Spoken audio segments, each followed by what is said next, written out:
Assalamualaikum warahmatullahi wabarakatuh. Saya Safwani Sarahmawati dan rekan saya Muhammad Raihan Al-Rashid. Kami dari kelas 4 TIA. Kali ini kami akan membahas tugas keamanan data tentang kriptografi modern. Yang pertama itu ada prinsip perancangan block chipper. Prinsipnya ini ada 4, yaitu prinsip confusion dan diffusion, kemudian chipper berulang, jaringan pastel, dan kotak S atau S-box. Yang pertama, kita bahas terlebih dahulu confusion dan diffusion. Dalam makalah Communication Theory of Security System, algoritma ini digunakan untuk membuat serangan statistik menjadi rumit, menurut Claude Shannon. Kemudian, prinsip confusion dan diffusion ini menjadi panduan dalam merancang algoritma kriptografi. Confusion atau pengacakan, prinsip ini menyembunyikan hubungan apapun yang ada antara plain text, ciphertext, dan kunci. Sifat confusion ini, yang pertama itu ada menyembunyikan hubungan antara keduanya, kemudian menyembunyikan hubungan antara teks bersandi dan kunci, menyulitkan pencarian kunci teks tersandi. Contoh algoritma confusion adalah algoritma one-time pad atau algoritma stream chipper yang melakukan enkripsi dan dekripsi satu karakter setiap kali. Confusion dapat direalisasikan dengan menggunakan algoritma substitusi yang kompleks. Kemudian diffusion, algoritma ini memiliki prinsip menyebarkan pengaruh satu bit plain text atau kunci sebanyak mungkin ciphertext. Sifat diffusion ini ada dua, yang pertama yaitu menyembunyikan hubungan antara teks tersandi dan teks asal. Yang kedua, sifat yang dimiliki meningkatkan kemubaziran teks dengan menghamburkannya melintasi baris dan kolom. Hal ini diperoleh dengan algoritma transposisi dan hanya dipakai oleh penyedia blok. Pada algoritma DES, diffusion direalisasikan dengan menggunakan operasi permutasi. Yang kedua yaitu chipper berulang atau iterated chipper. Fungsi transformasi sederhana yang mengubah plain text menjadi ciphertext diulang sejumlah yang ditentukan. Setiap putaran digunakan kunci putaran atau round key yang dikombinasikan dengan plain text. Sebagian besar algoritma chipper block diklasifikasikan sebagai chipper block berulang yang berarti bahwa mereka mengubah blok berukuran tetap dari plain text menjadi blok ciphertext. Fungsi chipper berulang ini sering disebut sebagai fungsi bulat, dengan setiap iterasi disebut sebagai putaran. Iterated chipper ini dapat dinyatakan sebagai C sama dengan F CI dikurang 1 KI. I ini adalah jumlah putaran yang terjadi, KI adalah sub key pada putaran ke I. Kemudian plain text ini dilambangkan dengan C0 dan ciphertext dinyatakan dengan CR. Kemudian ada jaringan Feistel atau Feistel Network. Jaringan Feistel adalah teknik kriptografi yang digunakan dalam konstruksi. Molly! Apa kau? Diganggu kucing aku. Coba di sini ya. Cut. 1, 2, 3.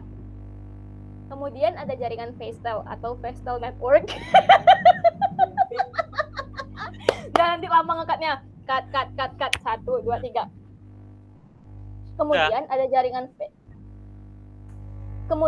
jaringan Feistel atau Feistel Network. Jaringan Feistel adalah teknik kriptografi yang digunakan dalam konstruksi algoritma dan mekanisme berbasis chipper block. Jaringan Feistel banyak dipakai pada algoritma kriptografi DES, Loki, Ghost, Veil, Lucifer, Blowfish, dan lain-lain karena model ini bersifat reversible untuk proses enkripsi dan dekripsi. Sifat reversible ini membuat kita perlu membuat algoritma baru untuk mendekripsikan ciphertext menjadi plain text. Kemudian ada kotak S atau S-box. Kotak S adalah matriks yang berisi substitusi sederhana yang memetakan satu atau lebih bit dengan satu atau lebih bit yang lain. Kotak S memetakan M bit masukan menjadi N bit keluaran, sehingga kotak S tersebut dinamakan kotak M kali N S-box. Kotak S merupakan satu-satunya langkah nirlanjar dalam algoritma karena operasinya adalah lookup table. Kemudian kita masuk ke kriptografi kunci publik. Ide kriptografi kunci publik muncul pada tahun 1976. Pada kriptografi kunci publik ini mempunyai sepasang kunci yaitu kunci publik K1 untuk mengenkripsi pesan dan kunci private K2 untuk mendekripsi pesan. Kriptografi kunci publik ini disebut juga kriptografi kunci nirsimetri karena kunci enkripsi tidak sama dengan kunci dekripsi. Kunci publik dapat dikirim melalui saluran yang tidak perlu aman. Terdapat keuntungan dalam menggunakan kunci publik, yaitu tidak diperlukan pengiriman kunci privat dan jumlah kunci dapat ditekan. Fakta-fakta kriptografi kunci publik, yang pertama ada komputasi untuk enkripsi atau deskripsi, pesan menjadi mudah untuk dilakukan. Yang kedua, secara komputasi hampir tidak mungkin menurunkan kunci private bila diketahui kunci publik. Kriptografi kunci publik. Kelemahan menggunakan kriptografi kunci publik ada enkripsi dan deskripsi pesan umumnya lebih lambat karena enkripsi dan dekripsi menggunakan bilangan yang besar dan dapat melibatkan operasi perpakatan yang lebih besar. Yang kedua, ukuran ciphertext lebih besar daripada plaintext. Yang ketiga, ukuran kunci relatif lebih besar daripada ukuran kunci simetri. Oke, selanjutnya yaitu fungsi hash. Fungsi yang mengkomprehensi pesan atau dilambangkan dengan M berukuran sembarang menjadi string hingga berukuran fix. Output fungsi hash tersebut message, digest, atau hash value. Fungsi hash itu bisa dilambangkan dengan H sama dengan HM. Fungsi hash satu arah. Fungsi hash yang bekerja dalam satu arah. Satu arah artinya di sini adalah pesan yang sudah diubah menjadi message digest tidak dapat dikembalikan lagi menjadi pesan semula atau irreversible. Dan ini merupakan keunikan dari fungsi hash itu sendiri. Sifat-sifat fungsi hash adalah collision resistant, prefix resistant, second prefix resistant. Fungsi hash satu arah bukanlah sebuah proses enkripsi, meskipun nilai hash tidak memiliki makna, karena nilai hash tidak dapat ditransformasikan kembali ke bentuk semula. Aplikasi fungsi hash satu arah. Yang pertama, menjaga integritas pesan, sangat peka terhadap perubahan satu bit pada pesan. Pesan berubah satu bit, nilai hash berubah sangat signifikan. Menghemat waktu pengiriman, menormalkan panjang data yang beraneka ragam. Kolisi pada fungsi hash. Collision adalah kondisi dua string sembarang memiliki nilai hash yang sama. Adanya kolisi ini menunjukkan fungsi hash tidak aman secara kriptografis. Langsung saja kita masuk ke perbedaan block chipper dan stream chipper. Perbedaannya adalah yang pertama, block chipper ini melibatkan enkripsi satu blok teks pada suatu waktu, yaitu tunggal. Demikian pula dekripsi teks yang mengambil satu blok demi satu. Sebaliknya, teknik stream chipper melibatkan enkripsi dan dekripsi satu byte teks pada suatu waktu. Block chipper menggunakan kedua kebingungan dan difusi sementara. Sementara stream chipper hanya tergantung pada kebingungan saja. Ukuran blok yang biasanya 64 atau 128 bit di block chipper sebagai lawan 1 byte atau 8 bit pada suatu waktu dikonversi dalam stream chipper. Block chipper menggunakan mode algoritma ECB atau Electronic Codebook dan CBC, Cipher Block Chaining. Sebaliknya, stream chipper menggunakan mode algoritma CBV atau Cipher Feedback dan OBV Output Feedback.